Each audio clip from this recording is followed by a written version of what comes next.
When we hear the phrase how to spot demons in friends and family, our minds might immediately jump to ideas of confrontation, of finding fault, of labeling people as good or bad. We might think this is a speech about how to identify the toxic people in our lives so we can cast them out. But this is not the Shaolin way. The Shaolin way is not about external battles, it is about internal mastery. In our teachings, a demon is not a supernatural entity. A demon is any force, internal or external, that pulls you away from your center. It is a distraction, a destructive habit, a pattern of behavior that drains your energy and prevents you from living a life of clarity and purpose. When we speak of demons in friends and family, we are talking about the harmful behaviors and negative patterns that can arise in our most intimate relationships. These are the challenges that truly test our resolve. So the question is not how do we fight these demons, but how do we respond to them without losing ourselves? The answer begins with the single most foundational skill of self-mastery, the ability to observe without judgment. Our natural human tendency is to judge. We see an action, and in a fraction of a second, our mind assigns a label. That was rude. They are selfish. This person is a liar. This process is instinctual, a survival mechanism born from a time when quick categorization was necessary. But in our modern world, this quick-fire judgment often becomes a source of our greatest suffering. Judgment is a story we tell ourselves. It is a narrative we create, an interpretation we attach to an event, and once we attach that story, we become emotionally invested in it. When a friend cancels plans at the last minute, the fact is that they canceled, the judgment is that they don't value our time. This judgment triggers anger, hurt, or disappointment. Our emotional response is not to the event itself, but to the story we have told ourselves about the event. The problem with this is twofold. First, our story is often wrong. We cannot know the full context of another person's life, their struggles, their fears. Our judgment is based on an incomplete picture. Second, and more importantly, our judgment makes us a victim. We give away our power to the other person, allowing their actions to dictate our emotional state. We become a ship at the mercy of the waves, rather than the captain who controls the sails. Observation is the antidote to judgment. It is the practice of seeing with neutral eyes, of simply gathering information without coloring it with emotional narrative. It is the ability to stand in the eye of the storm and say, I see the wind is blowing and the rain is falling, without adding, this is a terrible storm and it is attacking me. To cultivate this skill, we must first learn to be still. Our Shaolin training begins not with a fight, but with a quiet mind. Through breathwork and meditation, we create a gap between the stimulus and our response. This gap is the birthplace of all wisdom. It is the space where we can choose to observe rather than to react. When you feel an emotional trigger, a family member says something that pushes your buttons, a friend makes a sarcastic remark, your first task is to pause, take a deep breath, focus on the sensation of the air entering and leaving your body. In that moment of stillness, you can begin to observe what exactly happened, what words were spoken, what actions were taken. Don't sit, ask, why did they do that? That leads to judgment. Ask, what did I just perceive? This practice shifts your focus from the abstract, their character, to the concrete, their behavior. It allows you to see the demons for what they truly are. Patterns. A pattern of talking over others. A pattern of self-pity. A pattern of passive aggression. You are no longer fighting a person. You are simply observing a pattern of behavior. The most powerful aspect of this principle is how it serves as a mirror for our own inner state. Often the demons that we see in others are the ones we must face within ourselves. Our strongest reactions are often triggered by the very things we fear or dislike about ourselves. If a friend's constant need for validation frustrates you, it might be because a part of you also struggles with seeking external approval. If a family member's dramatic outbursts exhaust you, it might be because you have an unspoken fear of losing control of your own emotions. When we observe without judgment, we can begin to see these connections. We can ask ourselves, why does this particular behavior bother me so much? The answer is rarely about them, it is almost always about us. This practice turns every difficult interaction into a profound opportunity for self-discovery and internal growth. It transforms an external challenge into a personal training exercise. Observation is not a passive act, it is an active, disciplined practice that prepares you for a deliberate response. Once you have observed a situation with neutrality, you are no longer a victim. You have options. You can choose how to act rather than being driven by a raw emotion. The path from observation to conscious response can be summarized in 3 steps. Create a moment of stillness between the trigger and your impulse. Use a deep breath, a quick mental check, or simply count to 3. With a calm mind, perceive the situation as it is.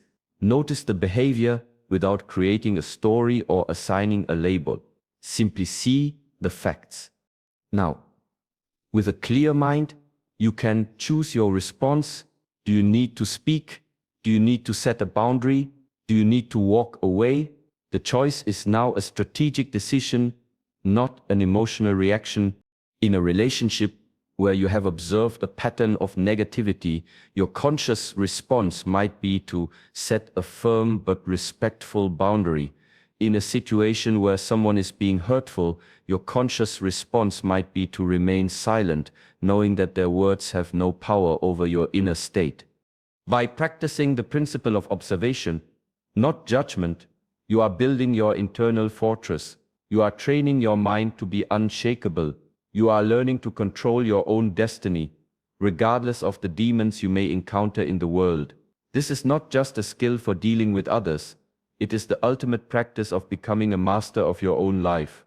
Too often, we live our lives focused on the external forest. We spend our energy trying to prune the trees of others' behavior, remove the weeds of their negativity, and divert the rivers of their destructive habits. We look at a friend and say, if only they would stop being so critical, my life would be peaceful. We look at a family member and think, if only they could be more supportive, I would be happy. We mistakenly believe that our well-being is contingent upon the state of the forest around us. But the forest is vast and wild. It is not yours to control. You can spend your entire life trying to change a single branch on a single tree, and the effort will likely leave you exhausted and defeated. The truth of this world, the truth that the Shaolin way has understood for centuries, is this: you are not the master of the forest. You are the sole caretaker of your own garden. When we focus all our attention on the external forest, we do so at a great cost. We neglect our own garden. Imagine a gardener who spends every day complaining about the weather, about the weeds in their neighbor's yard, or about the animals that stray into their property. They become so fixated on these external factors that their own soil becomes barren, their flowers wither, and their entire garden falls into disrepair. This is what happens when we obsess over the demons in others. Our focus on their flaws, their negativity, and their drama becomes the very thing that poisons our own inner world. The anger we feel toward a family member's criticism becomes a weed of bitterness in our hearts. The frustration with a friend's irresponsibility becomes a blight of anxiety in our minds. We become a walking reflection of the very negativity we are trying to fight. We are so busy trying to manage the forest that our own garden of peace, clarity, and purpose is left to rot. This is not a path to happiness, it is a path to resentment and suffering. The first step toward reclaiming your power is to turn your gaze inward. It is to recognize that the most important work you will ever do is not in the forest, but in your own garden. The soil of your garden is your mind. To prepare it, you must clear out the debris of old thoughts, false beliefs, and emotional baggage. This is the practice of mindfulness. Through daily meditation and breathwork, you learn to observe the thoughts that arise without attaching to them. You learn to recognize which thoughts are weeds and which are seeds. This is the fundamental work of a gardener to create a fertile, clean, and receptive space. A garden cannot grow without seeds. The seeds of your inner garden are your positive habits and disciplined actions. These are not grand gestures. They are small, consistent acts of self-care. It might be 5 minutes of quiet breathing in the morning, a commitment to a healthy diet, or a consistent exercise routine. Each of these actions is a seed planted. Over time, these small seeds grow into strong, beautiful plants, resilience, discipline, and inner peace. Once you have planted your seeds, you must tend to them with care. This requires focus and intention. Your focus is the water and sunlight of your garden. Where you place your attention, energy will flow. If you focus on what you lack, you will grow a field of lack. If you focus on your growth and your purpose, your garden will flourish. The demons of others are a distraction, a storm that tries to pull your attention away from your plants. Your task is to stay anchored, to continue tending your garden no matter what storms rage in the forest outside. Weeds are an inevitable part of every garden. In our inner world, these weeds are negative self-talk, self-doubt, and destructive emotions like anger and jealousy. The gardener does not ignore the weeds, they pull them out at the root. Emotional discipline is the practice of recognizing these weeds as they arise and removing them. It is the ability to say, I see this feeling of resentment, but I will not allow it to grow here. This is a difficult but essential practice for creating a peaceful inner world. When you are the master of a thriving inner garden, the external forest loses its power over you. A person's angry words can still be heard, but they no longer take root in your peaceful soil. A friend's chaotic energy can still be felt, but it no longer becomes a chaotic weed in your mind. The demons in others will continue their dance, but you are no longer a participant. Your inner peace becomes a shield. You don't need to fight their demons because their demons cannot enter your sanctuary. You can observe the forest for what it is, a place of beautiful, wild, and sometimes dangerous things, without letting it define your own existence. This is the ultimate freedom. It is the freedom to exist in the world without being of the world's chaos. It is the freedom to respond from a place of strength, clarity, and compassion, rather than reacting from a place of fear and emotional bondage. So I urge you today, stop trying to fix the external forest. Go inside. Take up your tools of mindfulness and discipline. Get your hands dirty. Tend your inner garden with great care and intention. For when your garden is in perfect order, you will find that you have everything you need to be at peace, regardless of what chaos unfolds in the world outside. Your inner peace will not be a lucky accident. It will be a masterpiece of your own creation. We are often taught that love and loyalty mean enduring. We are conditioned to believe that a true friend or a good family member stays through thick and thin, no matter how much pain is inflicted. We are told that giving up is a sign of weakness, but in the Shaolin tradition, we understand a profound truth. True strength is not in fighting every battle. True strength is in knowing which battles are not yours to fight and having the courage to protect your inner peace. The courage to walk away is not an act of surrender. It is the ultimate act of self-preservation and paradoxically, a profound act of compassion. When we stay in a relationship that is consistently draining, manipulative, or destructive, we pay an unbearable price. We sacrifice our peace, our energy, and our mental health. We allow the demons of another person, their anger, their victimhood, their unresolved pain to take root in our own inner garden. We become an enabler, a co-conspirator in their dysfunction. By consistently showing up for their chaos, we are, in a silent but powerful way, giving them permission to continue their behavior. We become a comfortable target for their negativity, a soft place for their demons to land. This is not a loving act. This is not a courageous act. This is an act of self-neglect. It is the equivalent of a gardener who allows a toxic plant to grow in their garden, believing that if they just stand by and hope it will change, it will eventually turn into a beautiful flower. The truth is, that plant will only grow bigger, and its poison will eventually spread to everything else. The first act of courage is recognizing this reality and understanding that your well-being is not a negotiation, it is a sacred trust. Walking away does not have to be an act of anger or bitterness. It can be an act of loving detachment. This is a practice where we hold compassion for another's pain and struggles without allowing that pain to become our own. It is the ability to say, I see your suffering and my heart is with you, but I cannot participate in your destruction. This is not easy. Loving detachment requires us to disentangle our own sense of self-worth from another person's approval or happiness. We must break the illusion that we are responsible for their emotional state. It involves a quiet, internal declaration. My peace is not dependent on their change. The physical act of walking away, whether it's a temporary break, a permanent separation, or simply creating a firm distance, is the external manifestation of this internal shift. You can walk away with dignity and respect.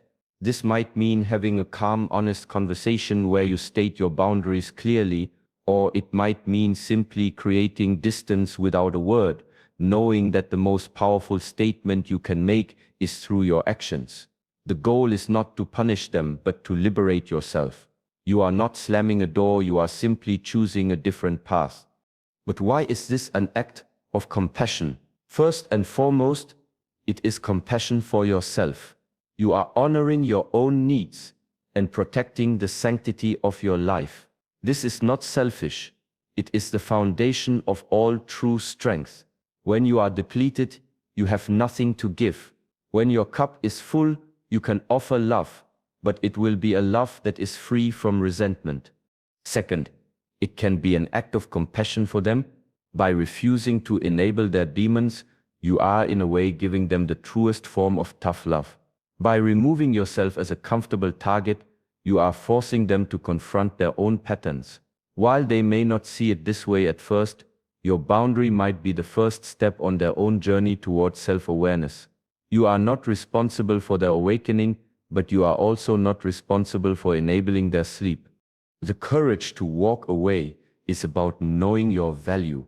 It is about understanding that your inner garden is a precious and beautiful thing, and not every force in the external forest is worthy of entry. The truest masters are not those who can fight the longest, but those who can stand in the quiet stillness of their own peace, unwavering and unburdened. They have learned that sometimes the most profound act of power is simply to turn and walk away. Imagine yourself as a small boat on a vast, unpredictable ocean. The ocean is the external world, full of storms, strong currents, and constant chaos. Without a purpose, you are at the mercy of every wave. Every passing opinion, every criticism, every emotional outburst from those around you becomes a wave that tosses you back and forth. You are constantly in a state of reaction, fighting to stay afloat, but without any direction. You drift from one crisis to another, from one person's drama to the next, because you have no internal compass, no anchor to hold you firm. This is the life of a person without purpose. A purpose is not a job title or a list of accomplishments. It is the deep, fundamental reason for your existence. It is the why behind every action you take. It is the unwavering inner truth that gives your life meaning and direction. It is the anchor that you drop into the seabed, holding you steady even as the most violent storms rage around you. One of the most immediate benefits of having a strong purpose is that it acts as a powerful filter. In the constant flood of information, opinions, and emotional energy from others, a purpose helps you discern what is important and what is merely noise. When you are clear on your purpose, whether it is to be a source of stability for your family, to master your craft, or to live a life of disciplined peace, you no longer have to engage in every argument. You don't have to get tangled in every piece of gossip or every drama. Your purpose gives you a simple question to ask yourself: does this action, this conversation, this emotional reaction move me closer to my purpose or further away from it? A purpose-driven person does not have the luxury of wasting time and energy on things that do not serve their higher goal. The demons in others, the constant complaints, the need for drama, the attempts at manipulation lose their power over you because you simply do not have the time or the energy to entertain them. They are no longer a threat, they are a distraction, and your purpose gives you the clarity to simply ignore them. The courage to walk away is not born out of anger, it is born out of purpose. We are often reluctant to create distance from toxic people because we lack a strong enough reason to do so. We fear loneliness or judgment. We believe that we must endure the pain because we have nothing better to do. But when you are connected to your purpose, the decision to walk away becomes a conscious, powerful act. It is not an act of surrender, it is an act of alignment. You are saying, I am committed to my purpose, and this relationship or this behavior is in direct conflict with it. Therefore, I must choose my purpose. This choice is not made with bitterness, but with a quiet, firm resolve. You are not saying, you are a bad person. You are saying, my path is different from yours, and I must follow my own path with integrity. Your purpose gives you the internal strength to make these difficult decisions without guilt, because you are not choosing to abandon another, you are choosing to honor your own life's work. Ultimately, the power of purpose lies in the fact that it is a source of strength that comes from within. In a world that is constantly seeking external validation, from likes on social media, from a promotion, from the approval of others, a purpose is a sacred connection to your own soul. It is a promise you make to yourself, and a promise you keep. When you live a purpose-driven life, your happiness is no longer dependent on the whims of others. Their praise does not make you great, and their criticism does not make you small. You are not a ship being tossed by the waves of their opinions. You are the immovable anchor connected to a deeper reality. In the Shaolin tradition, we understand that true strength is not about physical force. It is about an unshakable inner calm. It is about a disciplined mind and a pure heart. And that calm, that discipline, that purity is a direct result of living a life in service to a higher purpose. A purpose-driven life is not easy. It requires discipline, sacrifice, and a constant commitment to your own growth. But it is the only way to truly free yourself from the demons of the external world.